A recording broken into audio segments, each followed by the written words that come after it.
Assalamualaikum warahmatullahi wabarakatuh. Perkenalkan, saya Diah Kusumawati dengan NIM 44014191015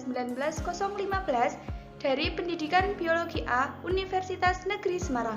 Di sini, saya akan menjelaskan mengenai mengelompokkan jamur berdasarkan ciri, cara reproduksi, dan mengaitkan peranannya dalam kehidupan.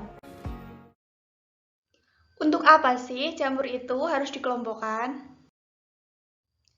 Begini, seperti yang terlihat di layar, itu kan ada begitu banyak jamur. Itu saja baru yang makroskopis, belum yang mikroskopis.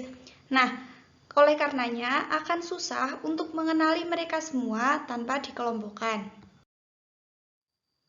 Jika diibaratkan, pengelompokan jamur ini sama dengan kita mengelompokkan baju-baju kita sesuai dengan jenisnya. Jadi, jika kita mengambilnya, kita tidak akan salah mengambil baju. Begitu juga dengan jamur. Jika kita tahu pengelompokan jamur, maka kita tidak akan memakan jamur yang beracun. Pada video pengelompokan jamur kali ini, ada 5 jamur yang akan kita identifikasi. Yang pertama, ada jamur Rhizopus sp. Kemudian, yang kedua, ada jamur Penicillium. Yang ketiga, ada jamur Saccharomyces. Selanjutnya, ada Volvariella volvaceae. Dan yang terakhir adalah Malassezia. Sebelum kita mulai mengidentifikasi, saya akan menjelaskan mengenai divisi-divisi yang ada pada kingdom fungi. Ada 4 divisi pada kingdom fungi, yaitu Zygomicota, Ascomycota, Basidiomycota, dan yang terakhir ada Deuteromycota. Divisi yang pertama adalah Zygomicota. Zygomicota memiliki ciri hifanya tidak bersekat. Dia juga memiliki rizoid yang berfungsi untuk melekat pada substrat. Dinding sel pada jamur Zygomicota tersusun atas zat kitin, dan jamur Zygomicota menghasilkan zygospora pada reproduksi seksualnya. Reproduksi seksual pada jamur Zygomicota bisa menggunakan hifa zygospor dari suatu jamur atau homotalik atau menggunakan hifa zygospor dari 2 jamur atau heterotalik. Tahapannya meliputi yang pertama, kedua hifa baik homotalik ataupun heterotalik akan saling bertemu. Selanjutnya, mereka akan saling bertemu atau singami. Untuk selanjutnya, mereka akan melakukan peleburan sitoplasma atau plasmogami dan pertukaran materi genetik atau fase heterokaryotik, di mana pertemuan tersebut akan menghasilkan zygosporangium yang berisi zygospora. Nah, zygospora yang sudah siap untuk disebar akan mengalami perkecambahan atau germinasi dan pertukaran materi genetik atau karyogami, di mana fase heterokaryotik akan berakhir. Selanjutnya, zygospora akan berkembang menjadi hifa dan terjadi reproduksi aseksual oleh sporangium. Terakhir, akan dihasilkan 2 hifa baru dengan jenis yang berbeda untuk kemudian siap bertemu kembali dan siklus akan kembali terulang. Sedangkan reproduksi aseksual yang menggunakan sporangiumnya itu nanti akan pecah dan spora yang ada di dalamnya akan tersebar. Dan jika spora yang jatuh tepat pada tempat yang sesuai, maka dia akan tumbuh dan membentuk jamur yang baru. Selanjutnya, ada divisi Ascomycota. Divisi Ascomycota memiliki ciri, dia memiliki hifa yang bersekat. Struktur tubuhnya ada yang uniseluler maupun multiseluler. Dia bisa hidup secara saprofit ataupun parasit. Divisi Ascomycota menghasilkan ascospora pada reproduksi seksualnya dengan jumlah 8 spora yang disimpan dalam ascus. Reproduksi seksual Ascomycota dapat ditemukan di ascus yang ada di ascocarp atau tubuh buah Ascomycota. Tahapannya meliputi yang pertama, kedua hifa yang memiliki ascogonium dan antheridium akan saling bertemu.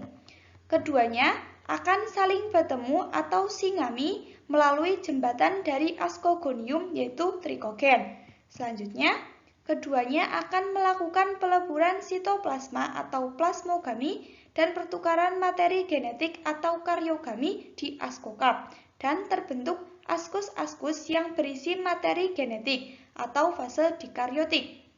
Untuk selanjutnya, keduanya akan melakukan peleburan materi genetik atau karyogami dan fase dikaryotik akan berakhir. Lalu, askospora akan meiosis menjadi total 4 spora. Selanjutnya, askospora akan mitosis menjadi total 8 spora, di mana askus yang berisi askospora yang telah matang akan pecah dan menyebarkan askospora, dan akan terbentuk hifa baru, miselium baru, dan siklus akan kembali terulang. Sedangkan reproduksi aseksualnya akan terjadi melalui dua cara, yakni fragmentasi hifa dan juga pembentukan spora aseksual konidiospora. Kemudian ada divisi Basidiomycota. Divisi Basidiomycota umumnya berukuran makroskopik dan memiliki tubuh buah. Divisi ini memiliki ciri dia memiliki hifa yang bersekat dan bisa hidup secara saprofit maupun parasit. Divisi Basidiomycota menghasilkan Basidiospora pada reproduksi seksualnya. Struktur tubuhnya meliputi yang pertama ada tubuh buah atau stip yang merupakan massa miselium yang berdiri tegak. Lalu ada tudung atau pileus yang merupakan bagian yang ditopang oleh tubuh buah. Selanjutnya ada volva yang merupakan sisa pembungkus yang terletak di dasar tangkai. Lalu ada anulus yang posisinya melingkari batang dan berbentuk seperti cincin. Yang terakhir ada gil yang berada tepat di bagian bawah tudung berupa bilah-bilah yang membentuk lembaran seperti insang, tempat di mana basidium menghasilkan basidiospora. Reproduksi seksual Basidiomycota dapat ditemukan di basidio yang terletak di basidiokarp atau tubuh buah Basidiomycota. Tahapannya meliputi yang pertama, dua jenis hifa yang berbeda akan saling bertemu. Kemudian, mereka akan saling bertemu atau singami. Untuk selanjutnya, mereka melakukan peleburan sitoplasma atau plasmogami dan pertukaran materi genetik di basidiokarp dan akan terbentuk basidio yang berisi materi genetik atau fase dikaryotik. Selanjutnya, mereka akan melakukan peleburan materi genetik atau karyogami dan fase dikaryotik selesai. Selanjutnya, Basidiospora akan meiosis menjadi 4 spora. Selanjutnya, Basidiospora akan disebar oleh basidio sehingga terbentuk hifa baru, miselium baru, dan siklus akan kembali berulang. Yang terakhir, ada divisi Deuteromycota. Jamur pada divisi ini kebanyakan memiliki hifa yang bersekat dengan dinding selnya itu dari zat kitin. Memiliki ukuran yang mikroskopik karena tidak memiliki tubuh buah. Dia bisa hidup secara saprofit ataupun parasit, dan reproduksi seksualnya belum diketahui. Di alam, masih ada sekitar 1.500 spesies yang reproduksi seksualnya belum diketahui. Oleh karenanya, mereka masuk ke dalam divisi Deuteromycota. Namun, sewaktu-waktu mereka bisa masuk ke dalam divisi yang lain jika reproduksi seksualnya sudah diketahui. Selanjutnya, untuk peranan jamur terhadap lingkungannya. Beberapa jamur memiliki peran yang menguntungkan baik bagi makhluk hidup ataupun lingkungannya, seperti misalnya ada Pleurotus ostreatus atau jamur tiram.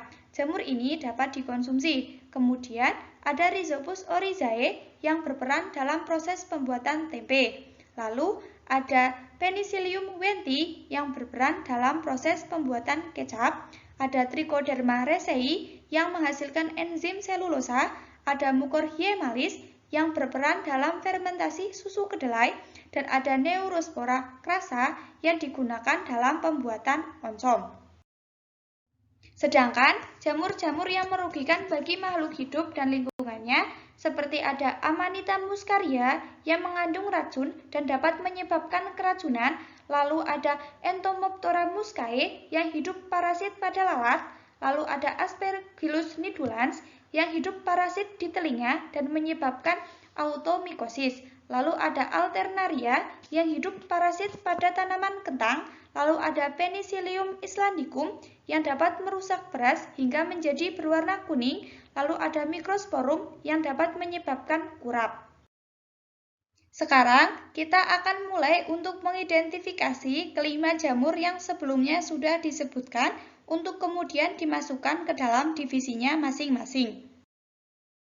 Jamur pertama yang akan kita identifikasi adalah Rhizopus sp. Jamur Rhizopus sp membentuk koloni berwarna putih abu-abu. Rhizoidnya berwarna putih dan sporanya berbentuk bulat ataupun setengah bulat. Stolon dan rhizoidnya akan berubah warna menjadi gelap saat sudah tua. Sedangkan hifanya merupakan hifa senositik, yang artinya memiliki banyak inti sehingga hifanya tidak bersekat.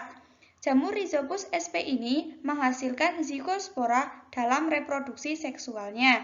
Sebenarnya, jamur Rhizopus sp ini sudah biasa kita lihat karena berperan dalam proses pembuatan tempe. Selain berperan dalam proses pembuatan tempe, ada juga jamur Rhizopus yang merugikan, yaitu jamur Rhizopus stolonifer.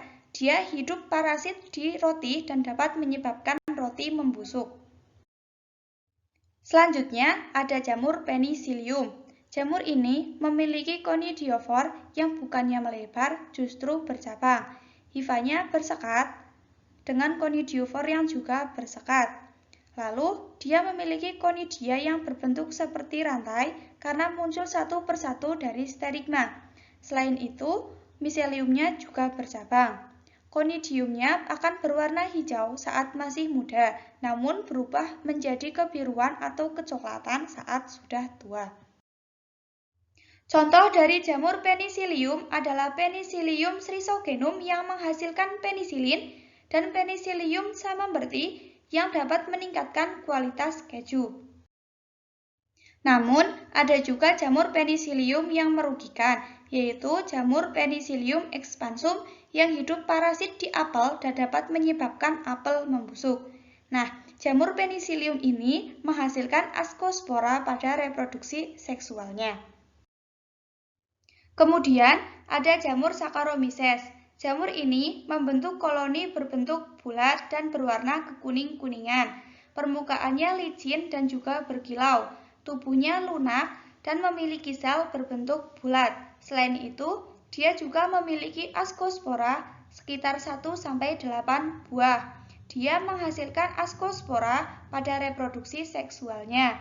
Jamur ini merupakan salah satu yeast yang digunakan dalam fermentasi alkohol dengan yield tinggi. Contoh dari jamur Saccharomyces adalah Saccharomyces cerevisiae yang berperan dalam pembuatan roti dan alkohol, Saccharomyces ellipsoideus yang berperan dalam pembuatan wine, Saccharomyces tuak yang berperan dalam pembuatan tuak dan nira. Selanjutnya, jamur merang atau Volvariella volvaceae. Jamur ini ketika masih kecil berbentuk bulat telur, berwarna coklat abu-abu dan dilindungi oleh selubung. Sedangkan saat dewasa, tudung akan berkembang seperti cawan, berwarna coklat keabu-abuan dengan batang berwarna coklat muda. Jamur ini merupakan jamur multiseluler dengan hifa bersekat. Dia menghasilkan basidiospora pada reproduksi seksualnya. Jamur merang atau Volvariella volvaceae kaya akan protein kasar dan karbohidrat bebas nitrogen. Jamur merang merupakan sumber protein dan mineral yang baik karena kaya akan kandungan kalsium dan fosfor. Yang terakhir, ada jamur Malassezia. Jamur Malassezia memiliki hifa yang bersekat. Reproduksi seksualnya belum diketahui dan dia hidup parasit di tubuh manusia. Jamur Malassezia memiliki 14 spesies yang pada keadaan tertentu dapat berubah menjadi patogen dan menyerang kulit manusia.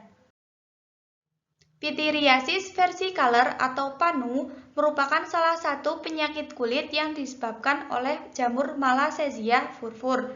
Penyakit ini tidak memberikan keluhan yang subjektif. Dia berupa bercak berskuama halus yang berwarna putih hingga coklat.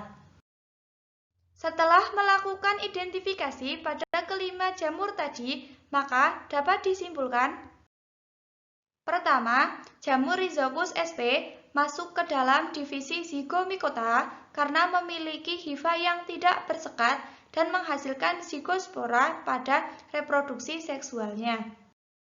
Kedua, yaitu ada jamur Penicillium dan Saccharomyces yang masuk ke dalam divisi Ascomycota karena memiliki hifa yang bersekat dan menghasilkan ascospora pada reproduksi seksualnya. Ketiga, jamur Volvariella volvaceae atau jamur merang masuk ke dalam divisi Basidiomycota karena memiliki basidiokarp atau tubuh buah Basidiomycota, hifa yang bersekat dan menghasilkan basidiospora pada reproduksi seksualnya. Keempat, ada jamur Malassezia yang masuk ke dalam divisi Deuteromycota karena dia memiliki hifa yang bersekat dengan reproduksi seksual yang belum diketahui. Sekian dari saya, maaf apabila ada kesalahan ataupun kekurangan. Bisa silahkan dibenarkan ataupun memberikan saran pada kolom komentar. Sekian, Suki, terima kasih. Wassalamualaikum warahmatullahi wabarakatuh.